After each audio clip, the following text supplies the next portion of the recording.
धोरोमनि सोमोन्दै नोंथांमोना मिथिखायो दा धोरोमा जाहैबाय मोनसे समाज बेबस्थायाव नांगौ जायो समाजखौ फोसाबनो थाखाय धोरोमा नांथारगौ धोरोमनि गेजेरजों जों समाजखौ संस्कार खालामना लाबोनो हायो न'खर सामलायनाय गामि सामलायनाय रायजो सामलायनाय बा गासैबो बुहुमखौ सामलायनायाव धोरोमनि बिदांथिया बा थांखिया बा गोनांथि दङ दा बाथौ धोरोमा माब्लानिफ्राय जोनोम जादोंमोन माब्ला गायसनजेनदोंमोन जों थोंजोङै जों बुंनो हाया लाख बोसोर सिगाङाव हयथ' बेखौ जों फुजिबोदोंमोन हयथ' जोंनि फोलेरनि हारिनि जिथुनिखि ओंथिया दंखायो जिहेथु मिथिंगायारि बेसादजों लोब्बा थानाय जायनि थाखाय जों सिजौ दंफांखौ बा दंफांनि सिगाङाव जों सिबिनायखौ जों नुनो मोनो खालामबाय थादों आरो खालामगासिनो थागोन नोंथांमोना मिथिबाय जे बाथौ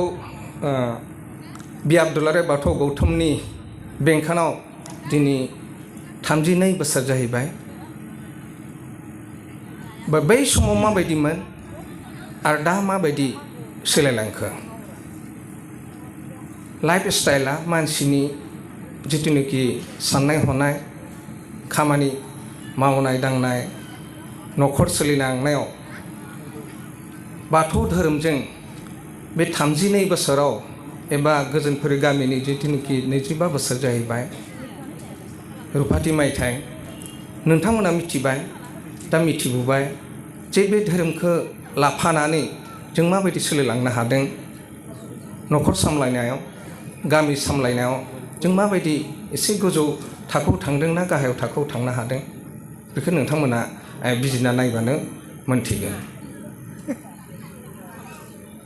दा खोथाया जाहैबाय जोंथ' बहुद धोरोमनि सोमोन्दै बुंबाय थादों मिडियानि गेजेरजों बिजाबनि गेजेरजों जों मोनथियो जे बाथौ धोरोमानो जाहैबाय जोंनि हारिनि बर' फोलेरनि बर' हारिनि मोनसे गोनांथि धोरोम जायखौ एंगारब्लानो हारिया थांनानै थानायनि मोनसे लामाया जोबलांगोन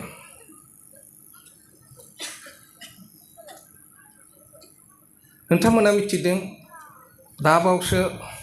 आं एसे साइडआव थांसै मोनद' हारिया एसटि नागिरबाय थादों नङा होमबा दा एसटिया बिथांमोना माब्लानो मा मोनदों ओबिसि हिसाबै दङ एससि हिसाबै दङ एमअबिसि हिसाबै दङ बिथांमोना कि एससि थाखानाय ओबिसि थाखानाय एमअबिसि थाखानाय बिथांमोना कि एसटि जानो हायो भारत संबिधान बा भारतनि जिखुनु जायगायावनो नायदो बा रायजोआव नायदो बहाथो एससिनिफ्राय एमअबिसिनिफ्राय ओबिसिनिफ्राय एसटि जानाय बहाबा नुदों जानो बिदिन्थि नुवाखै दा बे हिसाबै जोंनि जिथुनिखि क्राइटेरिया बे क्राइटेरिया बानायबानो जानाय नङा दा जोंहा बे हारियावबो बे धोरोमा बेखौ बानायना लाफिनबाबो जाया बे जोनोमजों जाफिननांगोन जोनोमजों उजिफिननांगोन हारिजों थाफानांगोन धोरोमा दा बे बाथौ धोरोमाबो बे बर' हारिखौ फोथांना लाखिनायाव बे बाथौ धोरोमाबो नांथारगोन गोनांथि दं गारनाय लोगो लोगो दहाय आं बुंनाय बायदि जाहैबाय बे धोरोमखौ गारनाय लोगो लोगो दहाय आं बुंनाय बायदि जाहैगोन एसटि ओबिसिफ्रा एससिफ्रा जेरै एसटि जानो नागिरनाय थिग बेबायदि जाहैगोन जियानो जा जों माजबाद बियाब दुलाराय बाथौ गौथुमनि बेंखनाव 50टा गामि दङ 50टा गामि दङ नोंथांमोना मिथिगौ 50टा गामियाव बे 50टा गामिनि जिथुनिखि जोंहा गासैबो बिथिङाव दा जों नायनांसिगोन बे धोरोमजों लोब्बा लाखिनानैनो किसुमान फरायसालिबो गायसननाय जादों थानसालिजों लोगोसे फरायनायनि मोनसे खाबु मोनसे बे बिथिङाव लांनायखौ नुनो मोनदों जे बाथौ धोरोमनि गेजेरजों सोलोंथाइ हारिनि जौगाथाय इक'नमिकलि फिजिकेलि बा गासैबो बिथिङाव नोंथांमोना लांफानायखौ नुखादों कालसारानो जा हारिमु आयदा गासैबो माबायावनो आवगायलांनाय दावगालांनायखौ नोंथांमोना नुनो मोनदों बे बाथौ धोरोमनि गेजेरजों जोंहा बेखौसो नायनो गोनां आं खावलायगोन बयखौबो जों फरायसानि गेजेरजों सोलोंथाइनि गेजेरजों जोंनि जिथुनिखि गथ' गथायनि सोलोंथाइ बेखौबोथ' जों नायलांनांगोन आब्रुथिखौबो जों नायना थानांगोन नायनांगोन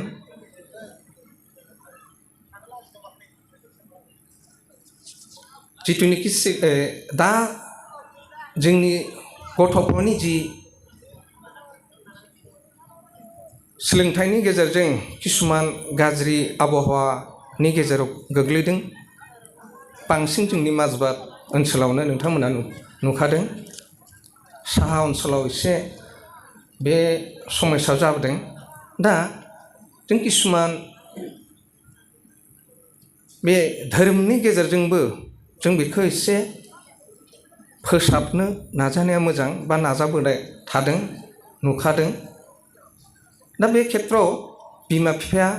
बा न'खरनि गारजेना एसे नोजोर होनाया मोजां आं खावलायगोन जाहाथे नोंथांमोनाबो नोजोर होयो दा बेखौसो बुंनो सानदों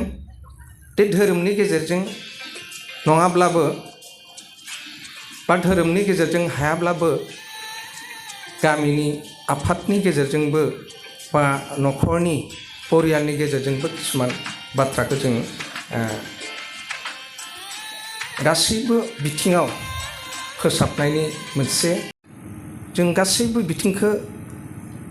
नायनो हायो नुनो हायो मोनथिनो हायो मोनथिजोबनो हायो फंसे गाज्रि खोथायानो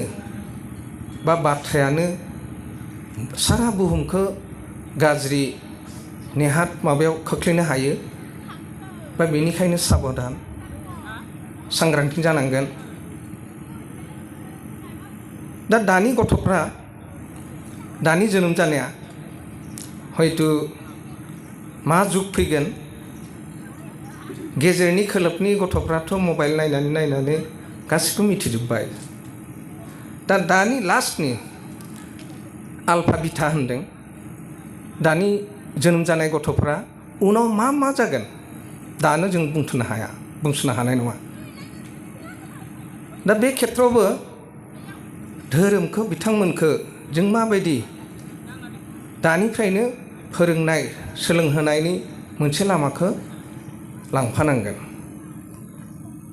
खारन दा बिगियाननि जुगाव आं बुंखादोंना आल्फा जेड दानि उन्दै गथ'फ्रानो मबाइलाव फाक्का 2-3 बोसोरनिफ्रायनो बेयावबो जोंहा एसे दुस दङ बिमा बिफायानो हगारना होनोसै मबाइलखौ ओमफ्राय खामानि मावनोसै नङा होमबा बा सिरि थागोन दा बेबायदि जाहैबाय गथ'फ्राबो सोलोंलांबाय बिसोरबो मबाइलखौ गारनानै बेलेगाव थांनो हाला दा बेनिखायनो बुंदों जे आल्फा बिटा जेन जेटाथ' थांखाबाय दा आल्फा बिटानि इयुननि जोलैफ्रा माबायदि जागोन मा टाइपनि जानो हागौ दाबो जों बुंनो हास'नाय नङा खारन बे समाव आरो गुबुन गुबुन डिस्कभार जाहैगोन बिगियान मुलुगाव गुबुन गुबुन बेसाद फैगोन मा टाइपनि बेसाद फैगोन मा टाइपनि माबा फैगोन जों बुंस'नो हाया जियानो जा दा बे खेथ्रआव आं बेखौसो खावलायगोन जे जों जिहेतु न'खर सामलायनायाव आरो जों गावनि परियाल दा बुंनायखौ आल्फा बिटानि दानि जिथुनिखि गथ' गथाय बिथांमोनखौ सामलायलांनायाव धोरोमखौबो लाफानानै माबायदि उनाव जों हमथाना लाखिनो हागोन गथ'फोरखौबो माबायदि इयुन जोलैखौ जों माबायदि मोनसे मोजां थि लामायाव लांफानो हागोन बेखौसो नोजोर होनांसिगोन आं बारा बुंनो सानाखै जोंहा गाहाय बुंथिगिरि दङ आरो आलासि दङ बिथांमोननिफ्राय गाहाय आलासि बुंथिगिरि बिथांनिफ्राय नोंथांमोना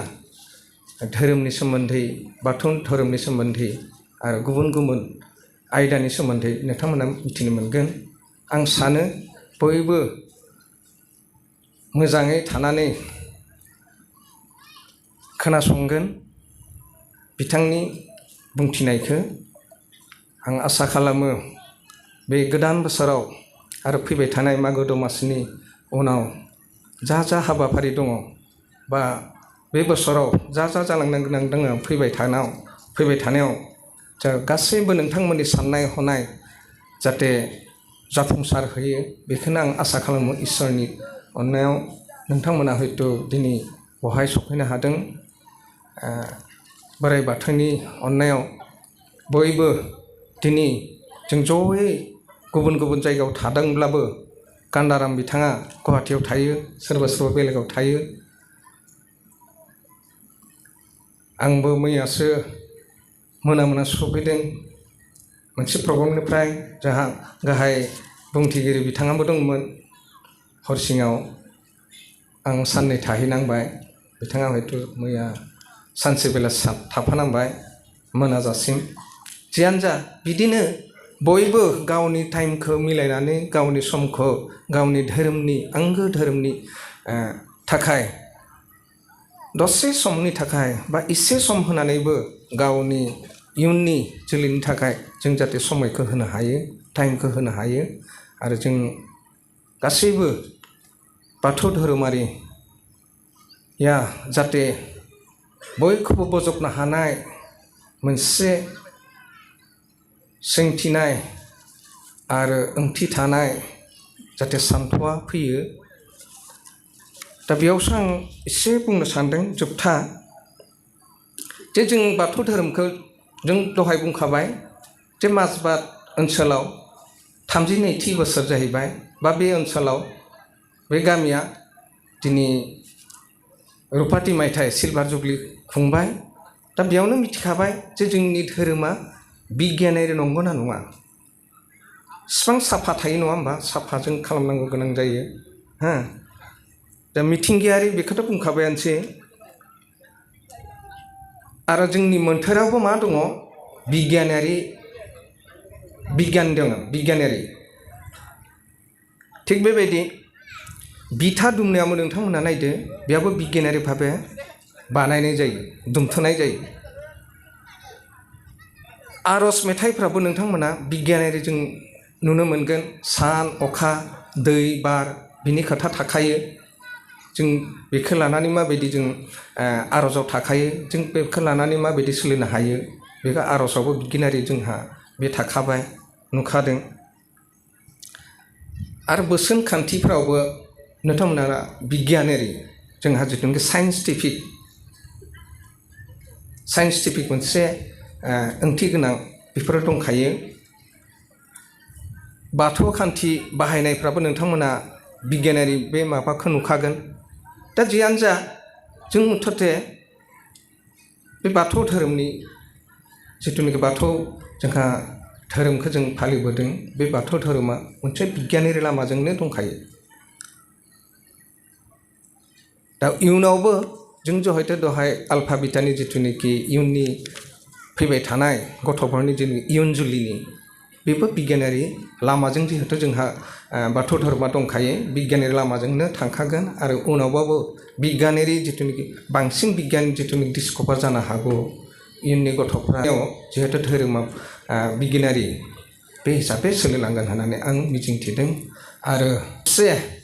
बयनिसिमबो नोंथांमोनसे आंनि गोसो गोरबोनिफ्राय अनसायनाय अननाय थाबाय आरो गोदान बोसोरनि